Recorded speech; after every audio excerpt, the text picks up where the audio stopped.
Assalamualaikum warahmatullahi wabarakatuh. Salam sejahtera untuk kita semua. Kembali lagi di pertemuan keempat untuk mata kuliah pengantar Public Relation. Dan untuk topik di pertemuan hari ini yaitu mengenai konsep dan proses pembentukan citra. Perusahaan atau organisasi perlu membangun identitas karena memang corporate identity itu penting bagi sebuah perusahaan agar halayak mengenalinya dari berbagai jenis macam identitas tersebut.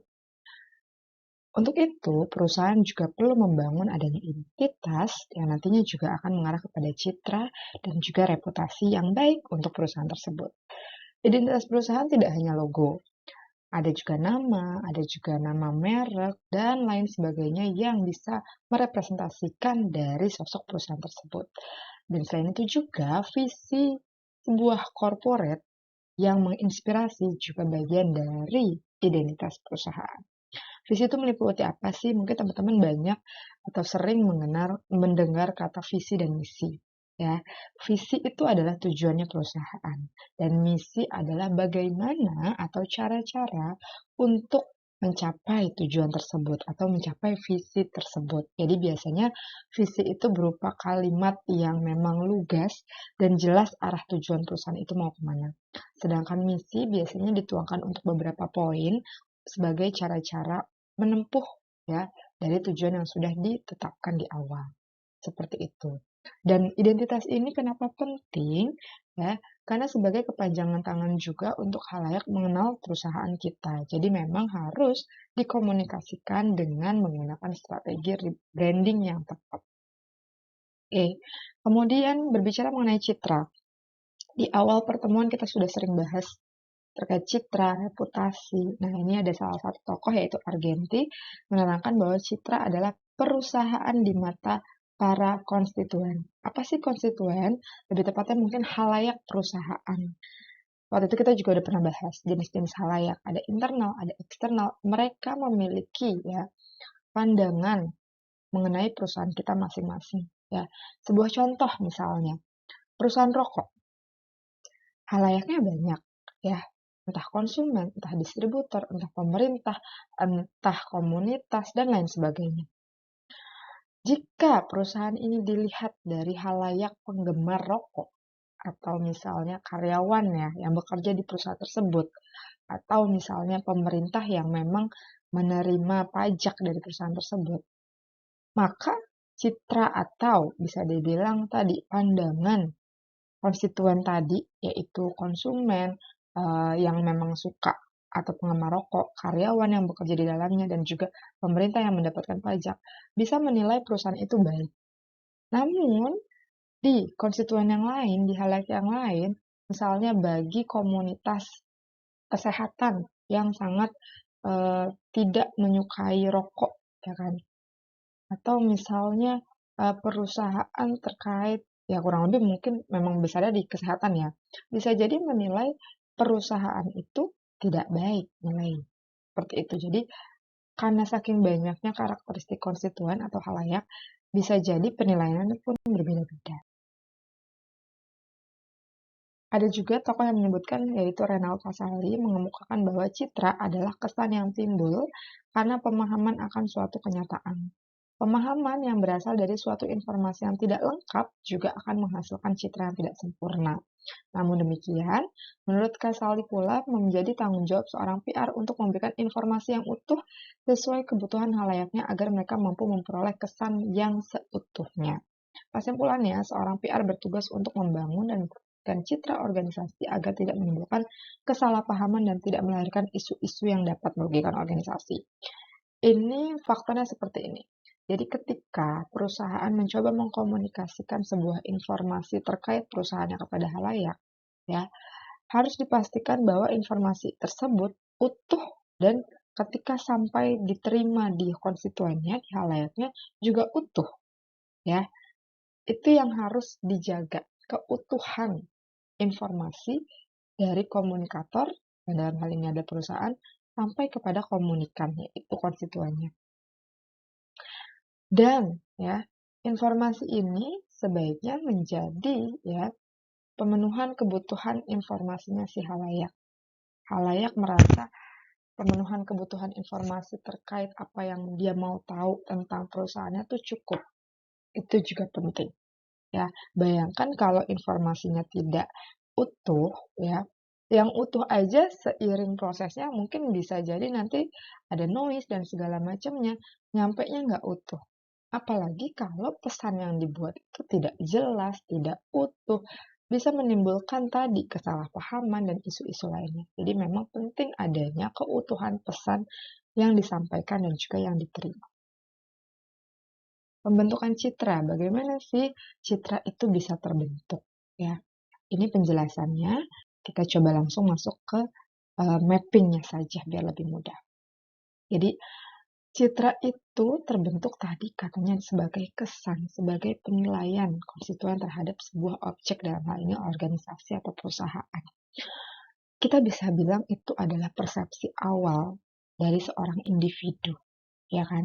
Nah, persepsi seorang individu itu pasti dipengaruhi dari apa saja, dari latar belakang budaya, pengalaman masa lalu, nilai-nilai yang dianut, dan juga berita yang berkembang. Ya, contoh ide simpelnya gini, kita menilai sebuah produk, ya, atau kita menilai sebuah perusahaan, atau kita menilai seseorang, ya, pasti nggak terlepas dari faktor internalnya kita. Apa faktor internalnya? Misalnya kita pernah berkomunikasi sama, ada pengalaman yang pernah kita rasakan, dan itu ya mempengaruhi penilaian kita terhadap si objek tersebut. Ya, atau misalnya latar belakang budaya. Oh, ini perusahaan hasil karya anak bangsa Indonesia loh, dan saya adalah warga negara Indonesia loh, ada kebanggaan loh. Nah, biasanya mempengaruhi penilaian.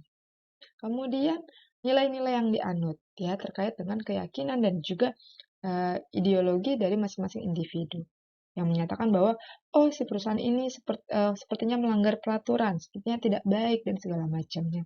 Kemudian berita yang berkembang. Walaupun misalnya kita tidak punya pengalaman nih menggunakan produk tersebut, tidak pernah berkomunikasi dengan pihak perusahaan tersebut, tapi kan kita mendapatkan informasi dari banyak sumber. Dalam hal ini mungkin media massa. Ya, berita-berita yang berkembang, kita update informasi kita, biasanya itu mempengaruhi ketika kita ditanya penilaian kamu tentang perusahaan itu apa. Nah, itu biasanya dari berita yang berkembang juga mempengaruhi persepsi kita. Nah, persepsi dari masing-masing individu ini ketika dikumpulkan akan menjadi opini, ya, yang lebih besar lagi karena terdiri dari banyak halayak atau banyak orang. Sebelum ke opini, biasanya persepsi itu balik lagi ke pendiriannya. Bagaimana kita memikirkannya, bagaimana kita merasakannya, bagaimana kita melakukan tindakan terhadap penilaian tersebut. Nah, itu ada di konsep pendirian mulai dari kognisi, afeksi, sampai dengan behaviornya. Dari opini ini semakin besar lagi menjadi konsensus yang terdiri dari ya banyak orang tadi, kalau opini masih mungkin opini pribadi, kemudian berkumpul di satu kelompok, ya, yaitu masyarakat, atau berkumpul di satu kelompok mewakili konsumen, nanti akhirnya meranah kepada opini publik. Seperti itu. Jadi hubungan antara bagaimana persepsi, pendirian, opini, sampai dengan nanti opini publik, dan juga mengarah kepada citra. Ini definisi mengenai persepsi dari masing-masing tokoh, ya bisa dibaca. Dan jadi pada intinya persepsi itu apa? Persepsi adalah proses seleksi terhadap berbagai stimulus yang ditangkap oleh panca indera. Jadi kita melihat, kita mendengar, kita merasakan suatu objek, maka di dalam internal kita pasti ada proses seleksi dari pemikiran kita paling umum ya. Ya, jadi di pemikiran kita tuh pasti ada proses seleksi. Apa iya dia begini? Apa iya dia begitu? Ini kayaknya nilainya buruk deh, baik deh. Sampai nantinya menjadi nilai yang kita keluarkan sebagai persepsi dari diri kita terhadap objek tersebut. Ya, untuk memaknai. Ya, jadi ketika stimulus kita tangkap, kita pikirkan, kita respon dengan pernyataan, nah kemudian diorganisasikan untuk memperoleh pemaknaan atau interpretasi. Dan itu adalah hasil dari pemaknaan kita atau interpretasi kita terhadap suatu objek tersebut. Sifat persepsi yang pertama subjektif. Iya, karena memang berawal dari masing-masing individu. Ya. Kedua bersifat selektif tadi. Ya, dipengaruhi dari sekian banyak faktor. dan juga tentunya oleh pemikiran kita. Ketiga, bersifat dugaan, karena kita pun masih menduga-duga ya, kecuali kita punya datanya, itu mempengaruhi lagi tadi kan mengenai persepsi kita, tapi di awalnya pasti kita bersifatnya dugaan sementara ya. Kemudian persepsi bersifat evaluatif. Ya, tadi kita sudah ketika mau menyebutkan atau menjelaskan atau menilai suatu hal yang menjadi persepsi kita, pasti di dalam diri kita selain tadi seleksi, ada juga evaluasinya. Ya, itu adalah sifat-sifat dari persepsi. Dan selanjutnya ada persepsi bersifat kontekstual. Karena kita nggak bisa kontrol panca indera kita dalam menerima stimulus. Ya, contoh yang dicontohkan mungkin ketika ada performance, di awal kita fokus ke penyanyinya. Ketika ada masuk di tengah-tengah lagu, ada penari, kita berpindah fokus ke penarinya. Tiba-tiba ada gimmick lainnya, lampu lah, atau ada kembang api, kita fokus lagi berubah. Ya, jadi bersifat kontekstual. Terkadang kita ke sini, terkadang kita ke situ. Nah, itu bisa berubah-ubah. Ya. Dan ini ada 6 unsur budaya yang mempengaruhi persepsi kita. Pertama, kepercayaan, pandangan dunia, organisasi sosial, tabiat manusia, orientasi kegiatan, dan juga persepsi tentang diri dan orang lain. Ini ada beberapa penjelasannya ya. Jadi pada intinya kalau teman-teman kita mau coba review nih pertemuan keempat kita ini mengenai persepsi ya, bahwa persepsi memang diawali atau berasal dari setiap individu dengan sifat-sifatnya yang tadi itu. Jadi jangan takut kalau kok persepsi saya berbeda ya, karena memang sifatnya subjektif.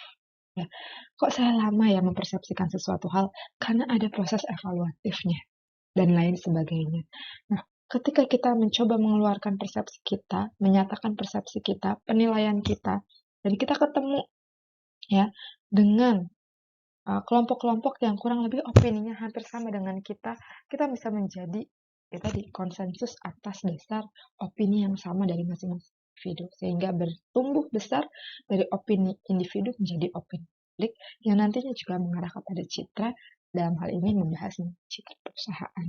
Jadi memang kurang lebih dalam proses pembentukan citra pasti kita harus balik kembali untuk ya memberikan informasi sepenuhnya kepada konstituen agar persepsi yang mereka berikan juga berdasar dari informasi yang utuh tersebut ya. Demikian untuk materi kita hari ini. Semoga bermanfaat apa yang saya sampaikan. Kurang lebihnya saya mohon maaf. Wassalamualaikum warahmatullahi wabarakatuh. Selamat siang.